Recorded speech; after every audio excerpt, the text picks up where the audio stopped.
Greetings and salutations, and welcome back to Geek Culture Combat. I'm your host, Rob, with my main man-child, Brandon. And, this one, we're not going to even debate on this one. We're going to really just do recap, reaction, kind of give our thoughts on the Invincible franchise. So for those who don't know, the Invincible, I don't know if you've been living on a rock or something, but Invincible is, on Prime Video, and it's based off the Image comics of the same title, Invincible. But before we get in there, what's going on, Brandon? Hey, how's it going? Thanks for having me back. Really excited to talk about this one. This was a very interesting series, to say the least. I didn't see it coming. I had friends who were saying, yo, you gotta watch Invincible. It's crazy. And, most of my friends have good taste. I decided to check it out. And from episode 1, that statement rings true. This is a crazy series. So really excited to jump into it. All right. Well, with that being said, we are going to just jump right into it. But let me just go ahead and tell the audience, for those who have not seen it, I'm telling you right now, one, this discussion is going to be replete with spoilers. Okay. So if you have not watched the series, I'm telling you right now, stop the video and go watch it, because there will be nothing but spoilers in this discussion. So please, final warning. There are a ton of spoilers. We are not going to hold anything back. We're going to bring up parts in the series that we like or didn't like or thought about or anything, but there will definitely be spoilers. So last final warning, there are spoilers ahead. Now, this story, like I said before, it's in the Image comic universe, and it stars Mark Grayson, who is also the titular character, Invincible, and it also focuses it a lot on his father, Omni-Man, who's also, Mr. Grayson. And then, of course, he has his mother there. And then you have a group of heroes called the Teen Teams, the younger heroes. And then you also have the Guardians of the Globe. Okay, so, Brandon, where do you want to start? What are your first impressions of this show, since you didn't start watching it right out of the gate? You just kind of sat back a little bit, and then finally you say, you know what, let me check it out. So what were your impressions? I jumped right into it. From the first episode, I knew it was going to be good, and I knew I had to wait to let my partner Kaye catch up with me, because I was like, she's going to want to watch this. I can't just keep going by myself. So I don't know. We can just start right with the first episode. I thought it was really interesting when they introduced the Guardians of the Globe. I was like, all right, so this is just a character for character knockoff of Justice League. This means these guys can't be the main focus of the show, right? Because then it would just be a ripoff. So I was like, I knew there would be some crazy twist. I didn't know to what extent, which happens later. Again, the pacing of the show is insane. So first episode, we meet the Guardians of the Globe. They're strong. They're super cool. They're beating up this guy called the Mauler, who made a clone of himself, and he's just a big, beefy, Hulk-like guy, but he's not, quite that overpowered. Right. He's smart. Yeah. He's a smart Hulk. And so, that fight sequence is cool, and they're saving people. It seemed kind of cheesy, almost like they're trying to make it it definitely is juxtaposed to the rest of the series, where this first part, everything's going well for the heroes. There's not any real casualties. They save the day. Everyone's like, yay, Guardians of the Globe. And then for the rest of the series, it's just horrific, just bloody gore all the time. and Mark is shook. Mark is completely shook. Doesn't know how to handle it. Right. But yeah, I mean, you get to the episode. I also kind of liked this initial, Mark doesn't have his powers. So we learn that Omni-Man is an alien. All the other Guardians of the Globe, some of them are aliens, but they're mostly human people with abilities. But Omni-Man's from another planet, very much a Superman style backstory. But his son, Mark, doesn't have his powers yet. He ends up getting his powers later in the same episode, which again, for this pacing, is very fast. Yes. And then, so he goes out and tries to do some hero work. I kind of like that. It reminded me of Sky High. I don't know if you remember that old live action movie about the kid who's parents of the two biggest heroes or whatever. Yeah, actually, I do remember that. Yeah, so it gave me that vibe, because it took him a while to get his powers, but then he ended up getting both his mom's and his dad's powers. But yeah, I mean, I definitely didn't expect Mark to come out of the gate being so strong. It's clear he's not he was inexperienced, but to have your powers activate and like one day someone can punch you in the face and you get a black eye, and then later that same day, basically, you're like invulnerable. Like, wait, what? Yeah, that was pretty cool. You know what? Following up with, like you said, episode 1. I gotta be honest with you. This show actually kind of snuck up on me a little bit. Like, I didn't see it coming. Like, I didn't see any advertising or anything like that. So it kind of snuck up on me. And I had a small modicum of information about who Invincible was. I mean, I've seen the comic book covers before, but it didn't grab me, so I didn't gravitate towards it. So I kind of, just like, maybe, I kind of blew it off a little bit. And then when the, episode 1, actually, by the time I caught it, I think there were 3 episodes, or maybe 2, maybe 3 episodes. Because I'm kind of a binge watcher. I like to watch like 2 at a time, kind of thing. So yeah, same. 2 at a time is binge watching. Okay. Yeah, exactly. Yeah. Well, I know. I mean, everyone else would say the whole series in one night is binge watching. Yeah, I know. I know. I mean, don't get me wrong. When the pandemic was strong, I was watching the whole series. Like the whole day was a marathon. But so watching 1 episode wasn't good enough for me. But I watched 2, maybe 3 episodes out the gate, and I have to echo what you were saying.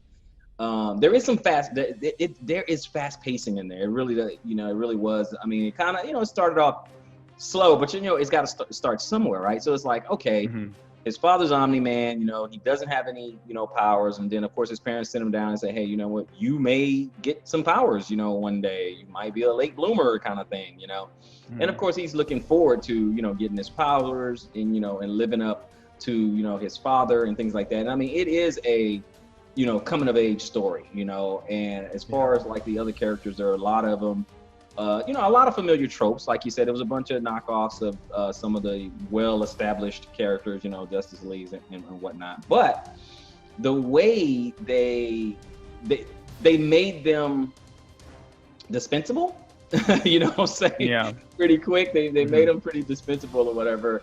And I think we saw that in what, like episode 2 maybe, when Omni-Man did what he did with the. No, that's at the end of episode 1. That's what I'm saying. This pacing. That's the end of 1. Oh my. Yes, I didn't want to jump right into it, but yeah. So the big event is at the end of episode 1, where Omni-Man single-handedly murders brutally the entire Guardians of the Globe. He murderized all of. I knew it was fast, but the first one, that's what hooked me. I'm gonna tell you that right now. I was stunned. I was looking at the screen and I was like, "What just happened?" Yes, same. I was just. I mean, part of me was like, "Okay, well, that's not too surprising because, like I said, the Guardians of the Globe are just a like shot-for-shot knockoff of the Justice League." Yep. So they couldn't stick around too long. But I didn't realize, at that point, I hadn't even fully realized that Omni-Man wasn't part of the Guardians of the Globe. I thought he was with them. Correct. That's what I thought he was. Until after that. Yeah, I thought he was a member. I thought he was just like the strongest one, like the Superman. So he didn't, come to every mission because not every mission requires, Yep, the heavy hitter. Yeah. Exactly. I thought he was like in the group, but he's just like doing his own thing most of the time. That's what I thought. That's completely what I thought. So I was like, wow. And I like the writing also. We talked about the pacing, but I also like the writing because, and the reason why I say that is because they threw curveballs here and there. You know what I mean? It's like, okay, so Omni-Man, they establish him as, like you were saying, the Superman type character, and he very much is. So, I mean, there's a few subtle differences. There's no, heat vision, X-ray vision, cold breath, none of that. How else he's different from Superman is that he's more or less immortal, meaning he can just live for thousands of years.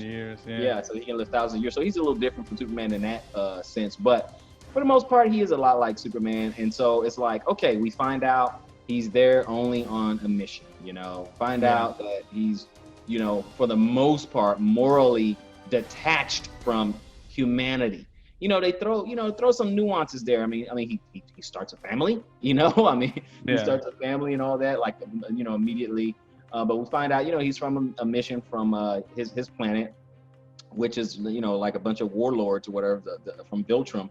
And, being a Viltrumite, Earth was his post, and not his new home. It was a post that he's supposed to, eventually take over.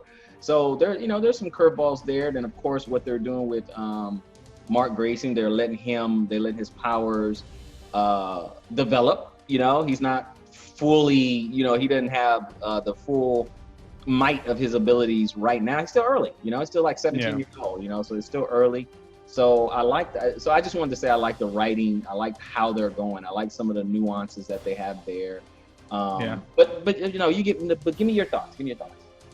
I would agree. I agree a lot, and I think for an animated series, they do a really good job of like helping of making characters emote. So like seeing a lot of like Mark's reactions, like in these moments, it's really easy, right, for us to kind of write off gore when it's in a cartoon form versus a live action, which is like why a lot of cartoons, someone getting cut in half is not nearly as bad, or like it's not as visceral as when you see it like in The Boys and you see somebody get messed up, right? So it's not.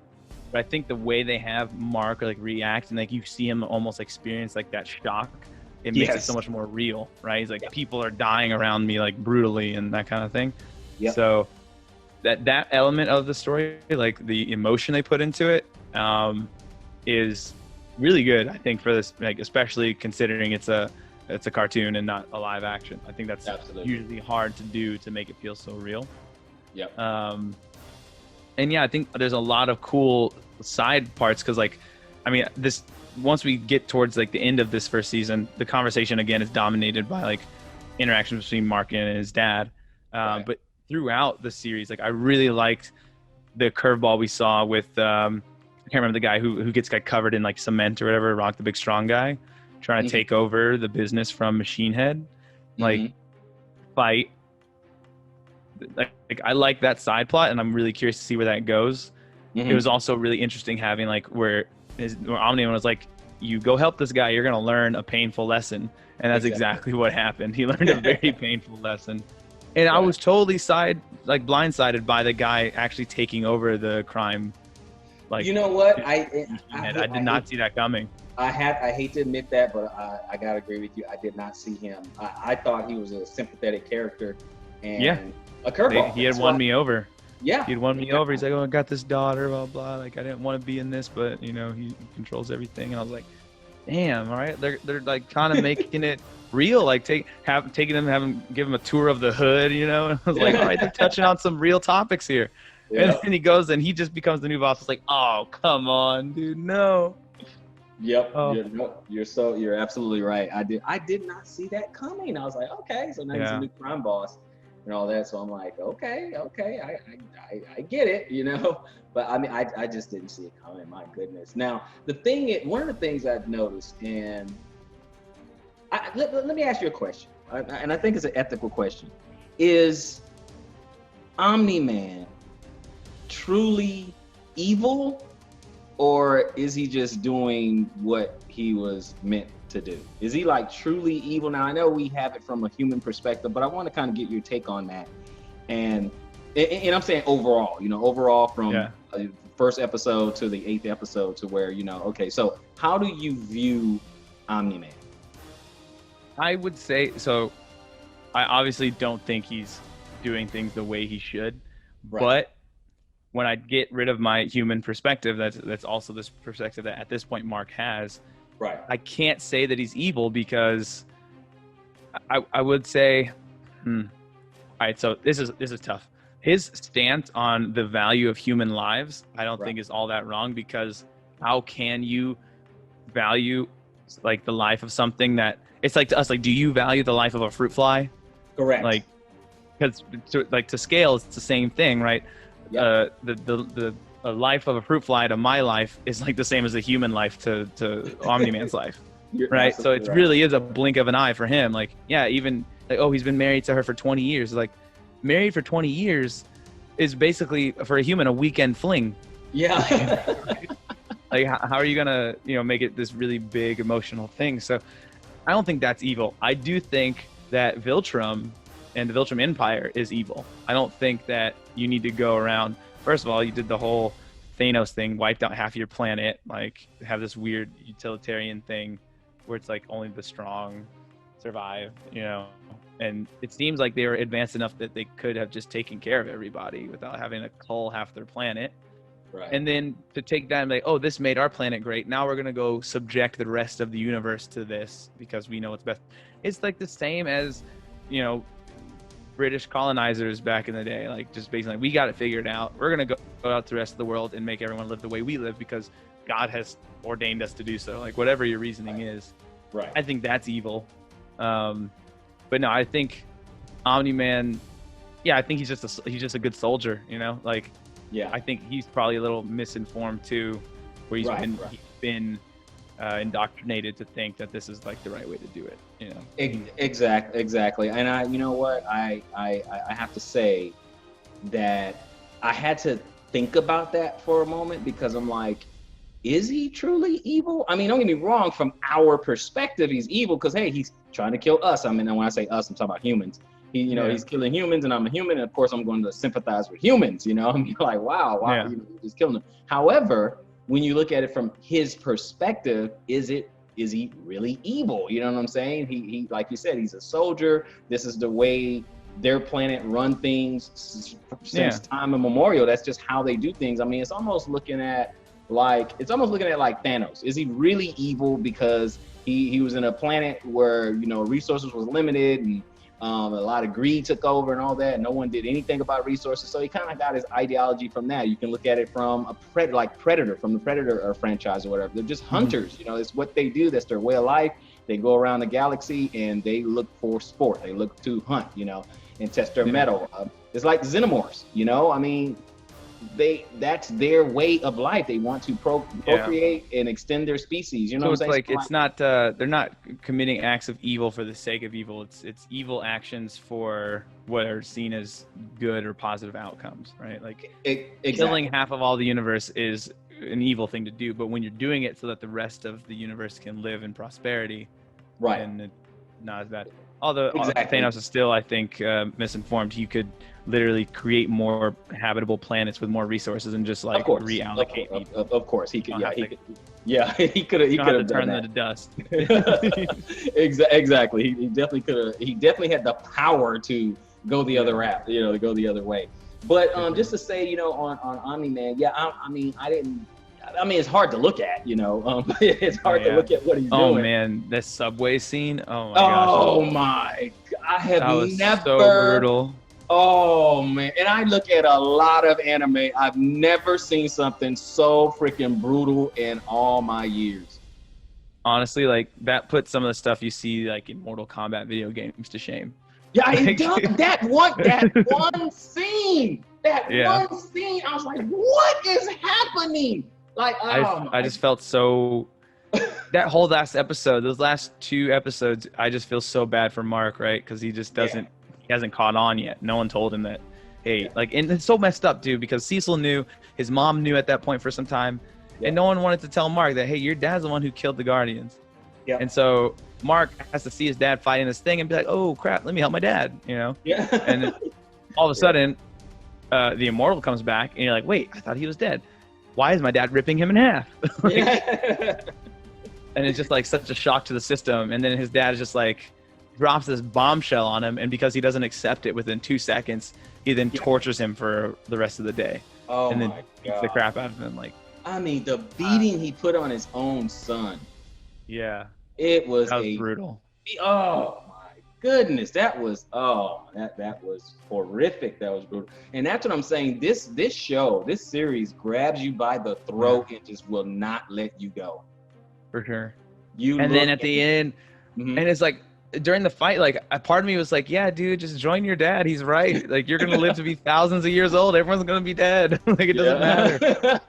But then that's still like how Mark held to that bit of hope when his dad literally said, like, what will be left? What will you have after 500 years? And he's like, I'll still have you, Dad. I was choking up. I was choking up. Man. Oh my eyeballs start sweating a little bit, man. I was like, yes. What is going on? This is. Now that part, that humanity that they give Mark Grayson, I mean, that is the glue of the show, I'm telling you. Mm-hmm. You know, he's getting more and more powerful, but at the same time maintaining his humanity, because, you know, he's half human. So that's very, very, very, very powerful. I mean, you see how those words shook his father way more than anything he could physically do to his father. Absolutely. Yeah. That was. Oh. And I think that's why he had to leave, right? Like Yeah. he started getting confronted by the fact that he's changed in the relatively short time he's here on Earth. Yep. He's changed. Like he's not the same ruthless, hardcore Viltrumite that he first arrived as. Exactly. And he did get a touch. Yeah, he got a touch, a sliver of humanity from his wife, even though I know he said he didn't really care about her, and from what his son had said. There's a speck of humanity in there somewhere. Yeah. Otherwise, he wouldn't have stopped. So overall, Brandon, the show is just. It's incredible. It really is. And I love the way how they always introduce his name and all that stuff right before he actually says it, and then there's just the title of the show. I think that's a nice little. I think it's a neat little thing. And keep adding more blood splatter every episode. Yeah. Oh my goodness.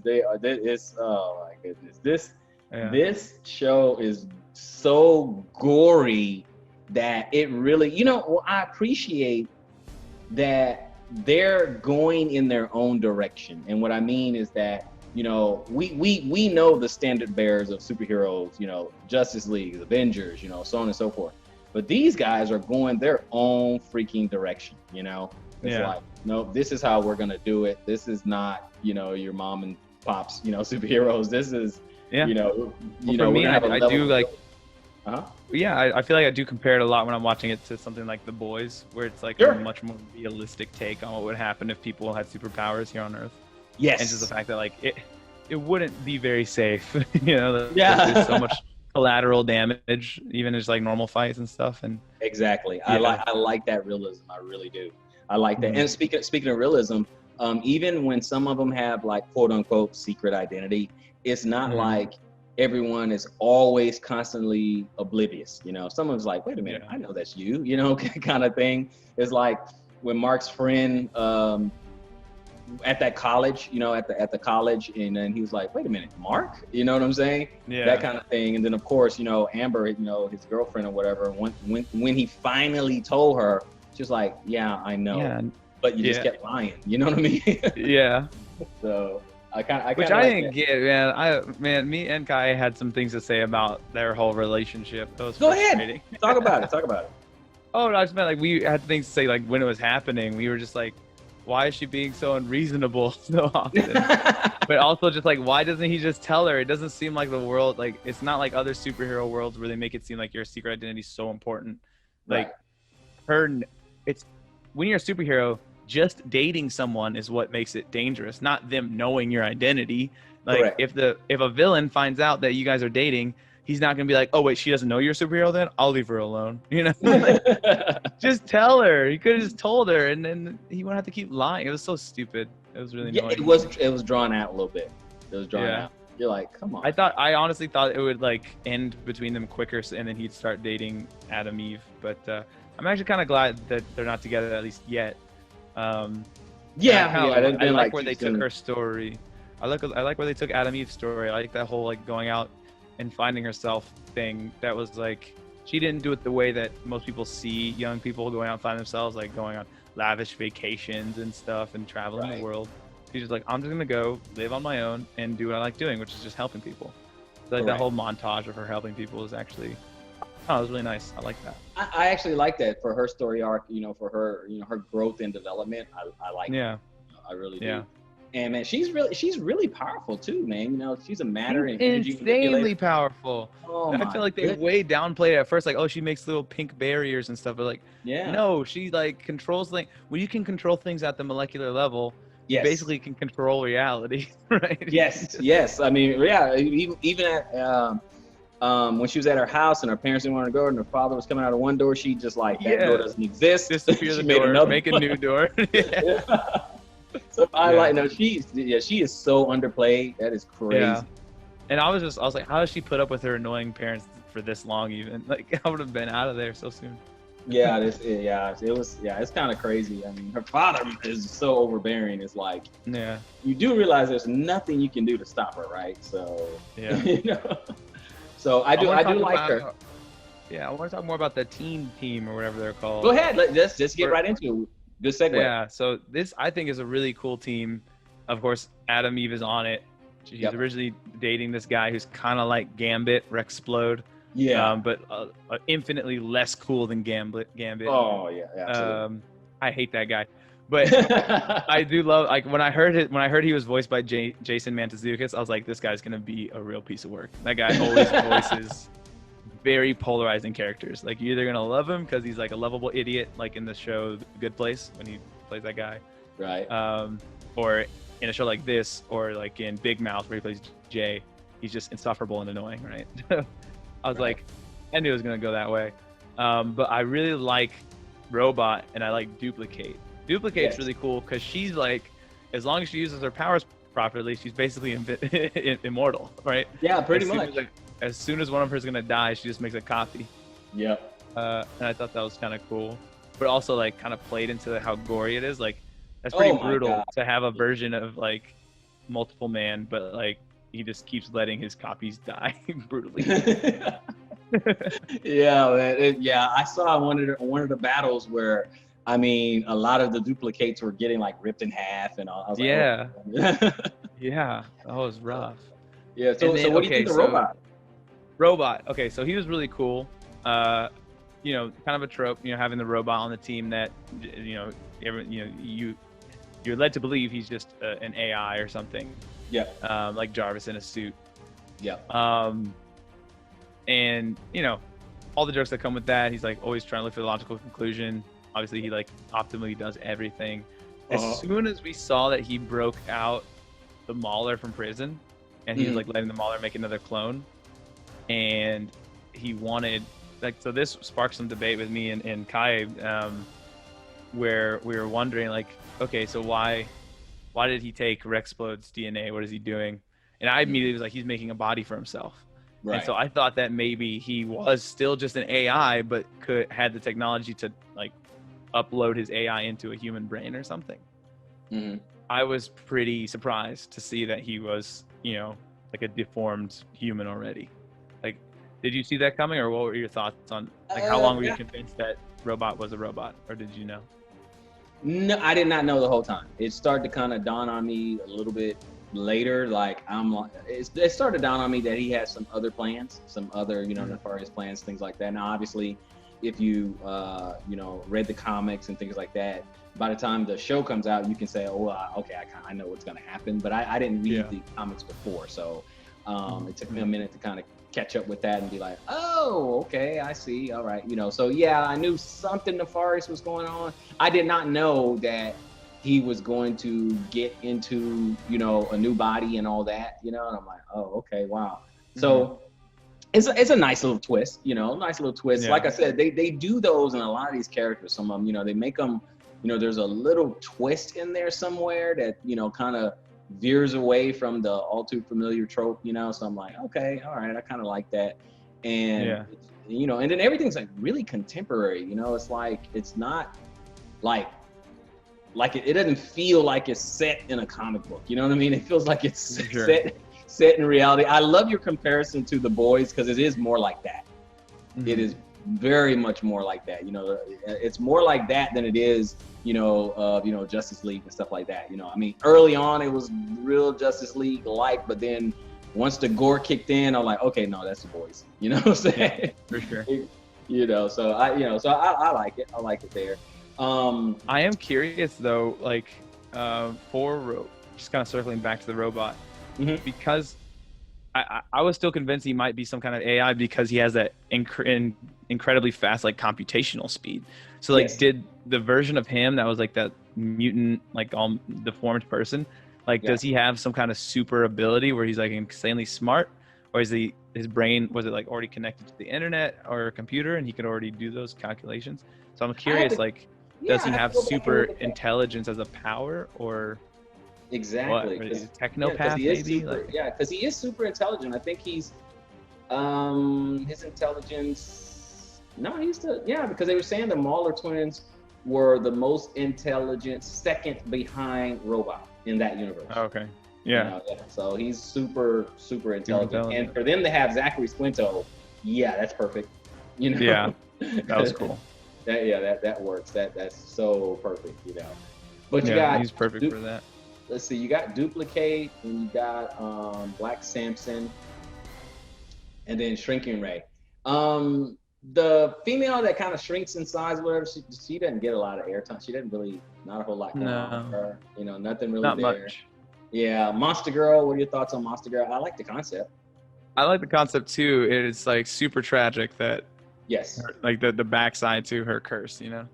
Yeah, I was it thinking is. like I mean I conveniently had forgotten that Omni-Man went back and like basically destroyed the planet, but the planet where those aliens came from, that like they're in a different time speed or whatever. I was like, what they should do is just send her to that planet, let her live there for a couple of years so she can age again. But then when she comes back to Earth, it's only been like a couple days. It's like a little personal hyperbolic time chamber from Dragon Ball Z. They can send her somewhere else in the universe with a different time stream or whatever. She can age back up to like 40 years old even. She can live somewhere else for that long. You know what? Here. Yeah. No, that's brilliant. Actually, she needs to do something like that. She does need to go somewhere. No, that's actually a great idea because her thing that is tragic, man. Yeah, that is tragic. So, man, that's wow. I'm interested to see where it's gonna go. You know, I really do. I feel like they're just gonna have Robot figure it out. I think that's gonna because he's like has romantic interest in her now. Well, yeah, that's true. I think it's he's probably gonna find a way to fix it. Yeah, that is true because I agree with you because her ability, it is tragic. It is definitely a gift and a curse, you know. So definitely, and I think you know what I don't appreciate. What?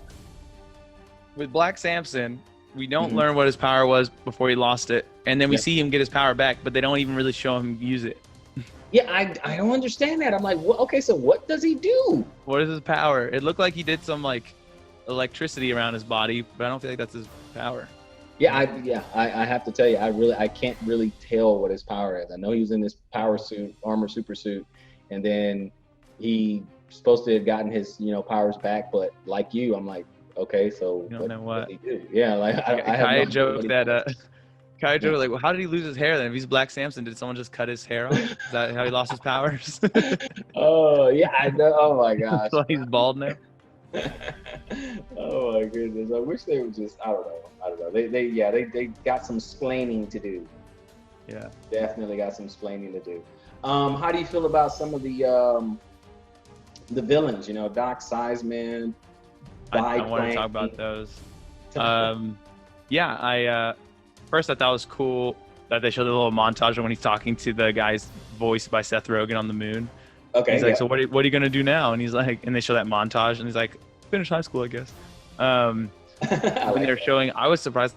How did Doc Seismic survive? That's weird. But I also thought it was funny how like, I didn't completely disagree with everything he was saying. You know, he's like, why do we have monuments to the founding fathers? Like they're horrible. And I was like, yeah, forget the founding fathers. I don't care about them. And then he's all like, he's all like. He's like a hippie. He's like an old hippie who's like doing eco-terrorism now because of how humans treat the environment. But the fight in Machine Head's tower where Invincible got worked over, I wanted to talk about some of those guys. So for one, the lava dude seems very tricky. I don't know how you deal with him generally, but more importantly, the big lion guy, Beast King, who they did show in that montage at the end. Battle Beast. Oh my. Battle Beast, that's his name. That guy was insane. Like when he dropped that mace down on Invincible and just burst him open like a piñata, like oh my god, that guy's scary. Like I was like, one of these villains is not like the others. Yes, just so you know, in the comics, he is next level, bro. He is next level. This guy, he's a warrior, and all he wants to do is find a worthy foe and a worthy battle. I mean, if he chose his way to die, he wants to die in battle. Okay, is just he's one of those type guys, and that's all he wants. He wants the strongest fight. He's like Goku, like I just want the best fight possible, that I can be in. So yeah, that's Battle Beast, and later on, he'll find, well, in the comics he does find a real good fight. I'm not going to talk about that for those who maybe didn't read the comics, but there is another guy, pretty powerful, and he's a Viltrumite. And he looks like Freddie Mercury, actually. He's a General Thrag. He looks like Freddie. So that's a good fight, and hopefully if they get to that, we'll see. It's a good fight. They go at it, and but that's what he looks for. He just looks for, and right now, as far as the villains go, I think my favorite is Battle Beast. Right now, and hopefully we get to see more of him. So we'll see. We'll see. We'll see. Yeah. But you got Titan, Battle Beast, you got the Mauler twins, which we talked about early on. You got Dr. Seismic. You have that, and what's D.A. Sinclair, that mad scientist or whatever, who wants to, improve humanity. You have, had him. He made all those, zombie. Yeah, I see that they're making like an army of those at the end too. Like, I guess to prepare for the inevitable invasion. Yep, that's it. Like, I guess that's what we could talk about. This wouldn't be spoilers, at least for me, because I don't know anything about what happens after what's been released. But like, how is Earth gonna stand up to the Viltrum Empire? We don't stand a chance. No, they don't. No, they don't. That's no. The strongest warrior on Earth, other than Mark, once he gets fully realized, is the Immortal, who's easily been handled by one Viltrumite. Yeah. I know. Oh my gosh. I'm assuming they can still bring him back again because they just got to put his body back together. But yeah, he can't. He can barely even help in a war against Viltrum. I got to be honest. I actually feel bad for Immortal because I'm like, he just got dragged, man. He just got owned. Oh man, just got curb stomped. It's like no. I mean, if he's your last line of defense, and I know Mark is, but it's just not much help, man. It's not much. Oh my gosh, he's just I don't know. I don't have much hope for that guy. It's not much. I felt bad for him, and I felt really bad for the Red Rush in that first in the massacre fight, the first episode. Oh, like the desperation you see in him, like when he's getting his head crushed and he starts trying to punch it. Omni-Man, he's just breaking his hands against his chest. Like, oh man, it just gave me anxiety. I guess, okay, predictions. Do you think that, or I don't know how much you know above, so I can talk about my predictions too, but do you think that Omni-Man is going to ultimately side with Viltrum, or is he going to help Earth? Or try to no, you know what? I don't Viltrum know from invading, or try to help Earth fight if he does, I think he would do it in the interest of his son. I don't think he cares about the Earth. I don't think, what I mean? I don't think he cares about any of that. Not as much as he, cares about his son. I think there's a connection there to where, if it came down to it, if it came down to it, I think he would aid his son. I think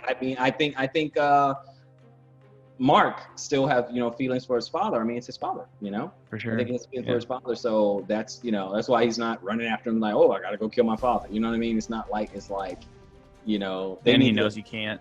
He pretty much knows he can't, So I think Omni-Man would help and turn his back on the Viltrum for his son, if he had to, if it came down to it, if he saw it right there in his face.